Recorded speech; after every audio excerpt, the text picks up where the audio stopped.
Assalamualaikum dan salam sejahtera. Nama saya Muhammad Azim Iman. Nama kad milik saya 290155. Jadi saya akan membentangkan dan memperkenalkan tentang infografi beberapa topik di dalam kajian kami, iaitu pengenalan, kajian falsafah dan juga objektif.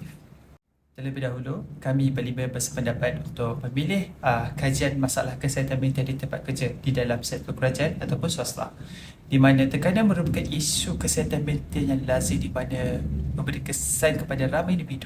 Tekanan berkaitan kerja merupakan penyumbang tinggi kepada masalah kesihatan mental terhadap seseorang individu. Ianya merujuk pada kamus Dewan keempat, stres adalah seseorang yang dalam keadaan resah, cemas, bimbang, tegak akibat tekanan mental dan kesihatan fizikalnya. Selain itu, tekanan kronik boleh membawa kepada pelbagai hasil kesihatan yang negatif seperti kebimbangan, kemurungan dan penyakit kardiovaskular. Pada masa kini, masalah kesihatan mental atau tekanan di tempat kerja di kalangan rakyat Malaysia tidak lagi ganjil. Ia kerana dalam sekelompok ataupun setengah individu menghadapi isu-isu tekanan seperti masalah beban kerja yang tinggi, ataupun kerja yang berpanjangan, ketidakseimbangan kehidupan kerja yang boleh membawa masalah kesihatan mental dan fizikal mereka sendiri. Kajian falsafah ini adalah berdasarkan falsafah kemanusiaan yang intelektual ataupun moral sentiasa bertumbuh kepada sifat kemanusiaan ataupun emosionalnya yang dimiliki oleh manusia dari dalaman dan bukan dari luaran. Kajian ini mengenai tentang kesihatan mental dalam tekanan dihadapi oleh pekerja di tempat kerja untuk mengenal pasti kondisi mereka di tahap bagi memberikan langkah-langkah untuk menguruskan tekanan ini dengan baik. Objektif kami dalam kajian ini adalah bagi mengenal pasti ciri-ciri individu yang mempunyai masalah kesihatan mental atau tekanan kemurungan di persekitaran di tempat kerja mereka. Ianya mengkaji tahap kesihatan mental terhadap responden yang bekerja dalam lingkungan umur 20 tahun ke atas di dalam sektor swasta atau sektor awam. Selain itu, kami ingin menyelidik tentang sifat tindakan mereka lakukan dalam menghadapi tekanan sama di dalam tempat kerja ataupun di luar tempat kerja. Kami juga ingin menganalisis ciri kemampuan dan tahap keputusan mereka dalam menghadapi isu-isu masalah kesihatan mental di tempat kerja sama ada di sektor swasta ataupun di sektor awam. Assalamualaikum dan salam sejahtera. Nama saya Intan Nabila binti Abdul Syukur, Kak Matric 290369. Pada hari ini saya akan membentangkan tentang hasil dapatan daripada kajian kami, iaitu masalah tekanan mental di tempat kerja. Jadi kami mengambil inisiatif untuk mendapatkan jumlah responden iaitu seramai 100 orang, dan borang soal sidik telah disebarkan secara rawak melalui media sosial dan juga kenalan di tempat kerja. Jadi kami mengambil inisiatif untuk membuat Google Form. Berdasarkan responden tersebut, kami memperolehi seramai 64 responden yang terdiri daripada perempuan dan 36 responden daripada lelaki. Dan masing-masing datang daripada pelbagai latar belakang pekerjaan yang terdapat di Malaysia, iaitu daripada sektor swasta dan kerajaan. Kajian ini juga mempunyai umur responden yang tertinggi, iaitu bermula daripada 26 tahun sehingga 34 tahun. Pertama yang kami nyatakan dalam responden tersebut ialah stres saja, benda kecil saja, bolehkah saya abaikan? Jadi ramai berpendapat kita tidak boleh abaikan stres tersebut kerana ketidakpedulian dalam mengetahui diri kita sedang mengalami tekanan. Masalah stres dan mental boleh menyebabkan emosi diri sendiri kerana ia secara tidak langsung akan meninggalkan kesan yang negatif dan membolehkan individu tersebut tidak boleh fokus dalam kehidupan sehari. Soalan yang kedua ialah apakah stres itu tidak baik? Jadi soalan ini telah mendapat sebanyak 43% ataupun 43 orang sangat bersetuju dengan soalan tersebut, kerana seorang individu itu boleh menghadapi stres atau tekanan ini melalui pelbagai cara yang tanpa mereka mengetahui, kerana ia seringkali menjadi punca utama berlakunya kemerosotan kualiti hidup seseorang individu. Tiga ialah masalah kesihatan mental yang baik dapat meningkatkan prestasi kerja di tempat kerja. Jadi ramai responden bersetuju dengan pernyataan tersebut kerana pekerja lebih mudah untuk menumpukan perhatian dan fokus kepada tugasan mereka kerana mereka tidak terganggu oleh masalah atau tekanan yang berkaitan dengan kesihatan mental yang membolehkan perubahan emosi berubah secara mendadak. Yang keempat ialah adakah bebanan kerja anda sekarang menyumbang kepada masalah tekanan atau stres di tempat kerja. Jadi banyak responden ini bersetuju juga, dan ada juga yang tidak bersetuju kerana mungkin dari segi faktor berlainan latar belakang pekerjaan.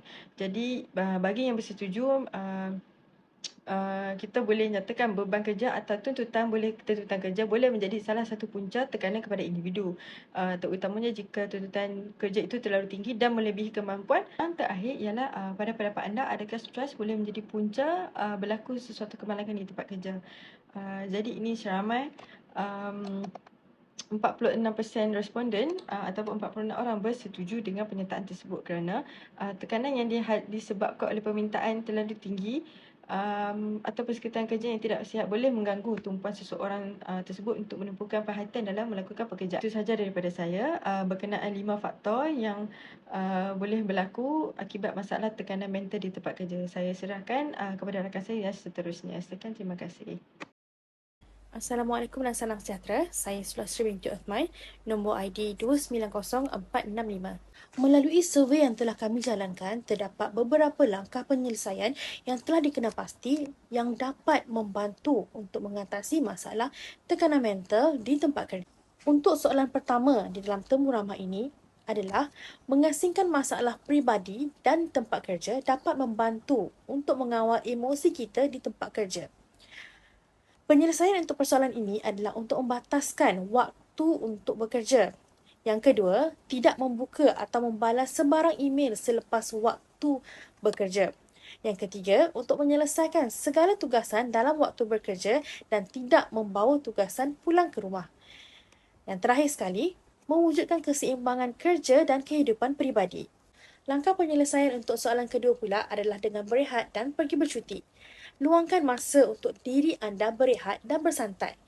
Ini akan mengecas semua diri anda dengan memberikan perasaan dan minda yang segar. Antara langkah penyelesaian yang dapat dicadangkan berdasarkan soalan yang ketiga adalah dengan menerapkan amalan Work Smart. Dengan membuat to-do list dan mengenal pasti keutamaan setiap tugasan di dalam senarai tersebut. Anda boleh memulakan dengan menyiapkan tugasan yang paling penting dahulu. Elakkan gangguan semasa bekerja. Untuk soalan keempat, adakah anda selalu berinteraksi dan berbincang dengan majikan tentang bebanan tugas kerja anda? Bagi soalan ini, antara langkah penyelesaian yang dapat dicadangkan adalah dengan mendapatkan bantuan rakan sekerja dan penyelia sekiranya anda berhadapan dengan masalah dalam menjalankan sesebuah tugasan. Rujuk kepada penyelia sekiranya anda menghadapi cabaran dalam menyiapkan sesebuah tugasan. Langkah penyelesaian untuk soalan kelima adalah berkenaan dengan 5 well, iaitu mendapatkan tidur yang cukup, sleep well, mengamalkan pemakanan yang sihat dan seimbang, eat well, mengamalkan cara kerja yang sihat, work well, bersenam sekurang-kurangnya 3 kali seminggu, exercise well, dan menjaga kebersihan diri dan sekitar, clean well. Naik tekanan masalah mental di tempat kerja berdasarkan analisis falsafah logik, insan, metafizik dan epistemologi. Dari perspektif falsafah logik, kita dapat melihat bagaimana tekanan mental di tempat kerja boleh disebabkan oleh pelbagai faktor yang berkaitan dengan pekerjaan itu sendiri, seperti tuntutan produktiviti yang tinggi, tekanan daripada pihak atasan atau rakan sekerja, dan persekitaran kerja yang tidak sihat. Analisis logik boleh membantu kita memahami bagaimana faktor-faktor ini boleh menyumbang kepada berlakunya tekanan mental dan membangunkan penyelesaian yang rasional dan logik untuk seterusnya dari perspektif psikologi. Tekanan mental di tempat kerja boleh menjejaskan kesihatan mental dan emosi seseorang. Sebagai contoh, terlalu banyak tekanan yang menyebabkan ketekanan, kebimbangan, kemurungan atau gangguan mental yang lebih serius. Analisis psikologi yang boleh membantu kita membangunkan strategi untuk mengurangkan tekanan tidak sihat dan membantu individu untuk menangani tekanan mental mereka. Dari perspektif epistemologi pula, masalah mental di tempat kerja boleh dilihat sebagai akibat daripada ketidakseimbangan antara pengetahuan dan maklumat yang diperolehi individu dengan tuntutan kerja yang kompleks dan berubah-ubah.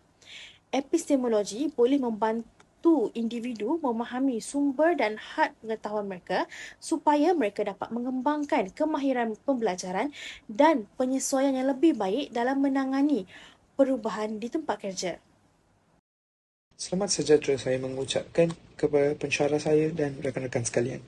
Nama saya David Anthony, anak lelaki Anthony Sami dengan nombor kad matrik 290112. Ingin menerangkan tentang masalah artikel. Dalam artikel ini, dia menerangkan bahawa globalisasi membawa cabaran dan persaingan sengit untuk individu, menggalakkan wanita membuktikan kebolehan mereka dan meningkatkan taraf hidup mereka. Ini telah menyebabkan peningkatan dalam bilangan wanita bekerja dan wanita kini menceburi pelbagai sektor pekerjaan yang didominasi oleh lelaki. Walau bagaimanapun, wanita bekerja menghadapi masalah kesihatan mental dan fizikal akibat tekanan di tempat kerja dan di rumah. Oleh itu, sokongan sosial daripada keluarga, organisasi, masyarakat dan kerajaan adalah amat penting untuk kejayaan kerjaya, kesihatan mental dan kesejahteraan mereka. Artikel ini membincangkan kesan sokongan sosial di tempat kerja terhadap kesihatan mental wanita yang bekerja. Dari segi intelek, rohani, emosi dan jasmani. Ia berdasarkan kepercayaan dan kepatuhan kepada Tuhan. Emosi yang sihat ialah emosi yang seimbang dan harmonis. Ia dapat membentuk pemikiran dan tingkah laku individu yang baik. Setiap manusia mempunyai perasaan dan jiwa yang berkait rapat dengan minda dan emosi. Tekanan mental dan emosi ini kadang-kala dipandang rendah oleh masyarakat kita. Lebih-lebih lagi daripada golongan dewasa yang membandingkan kesusahan yang mereka lalui pada waktu dahulu lebih sukar jika dibandingkan dengan sekarang. Oleh yang demikian, penting untuk kita mempelajari usaha-usaha menggalakkan tekanan mental dan emosi bagi remaja, khususnya agar menjadi manfaat untuk mereka. Terusnya adalah jasmani. Jasmani yang sihat ialah jasmani yang seimbang dan rohanis. Keseimbangan dan rohanian jasmani tidak rujuk kepada kesihatan tubuh badan semata-matanya, tetapi juga perlu kepada sihat minda dan emosi. Dengan ini, peningkatan kesan psikologi kepada individu yang bekerja sama ada daripada pekerja itu sendiri atau majikan. Bebanan kerja dan kesukaran pekerja merupakan faktor utama untuk menyebabkan tekanan. Jika tidak dikawal, ia akan menjejaskan kesihatan mental setiap pekerja. Terusnya saya akan terangkan tentang rukun negara. Prinsip kebangsaan telah diisytiharkan pada 31 Ogos 1970 memperingati ulang tahun ke-13 Merdeka Malaysia. Ia diperkenalkan berikutan peristiwa 13 Mei 1969. Prinsip-prinsip ini terkandung dengan jenis kunci kerohanian dan perpaduan demi kejayaan dan kestabilan negara.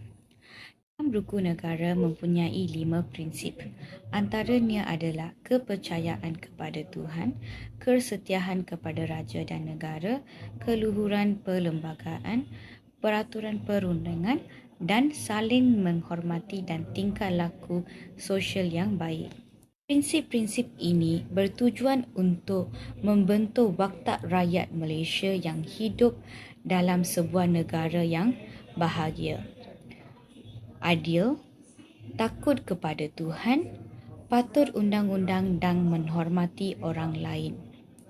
Ini adalah negara di mana kekayaan negara harus dikongsi secara saksama di kalangan rakyat. Sekarang saya ingin terangkan tentang falsafah kemanusiaan. Falsafah kemanusiaan menyiasat sifat asas manusia berdasarkan prinsip metafizik untuk memahami sifat transiden mereka.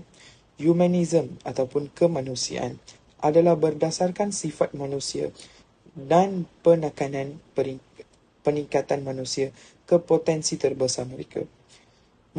Memahami kemanusiaan melibatkan pertimbangan sikap dan perspektif yang berbeza antara satu sama lain. termasuk supernaturalism yang menonjolkan domain gaib dan transiden yang berasingan.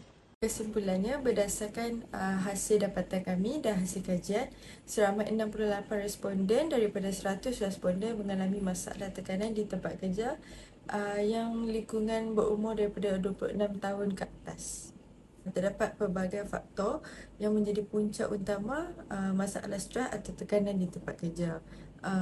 Ia juga adalah kerana mereka tidak mengambil inisiatif atau menitik beratkan tentang masalah tekanan ataupun stres yang dihadapi oleh mereka, sama ada di rumah ataupun di tempat kerja.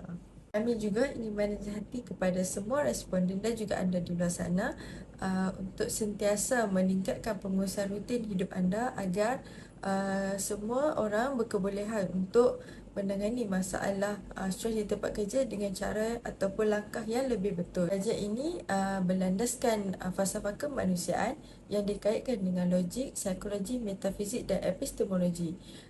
Berdasarkan kajian ini kita dapat lihat bagaimana masalah tekanan ataupun stres yang sedang berlaku di persekitaran kita yang mempengaruhi beberapa faktor yang menggalakkan lagi masalah stres itu berlaku.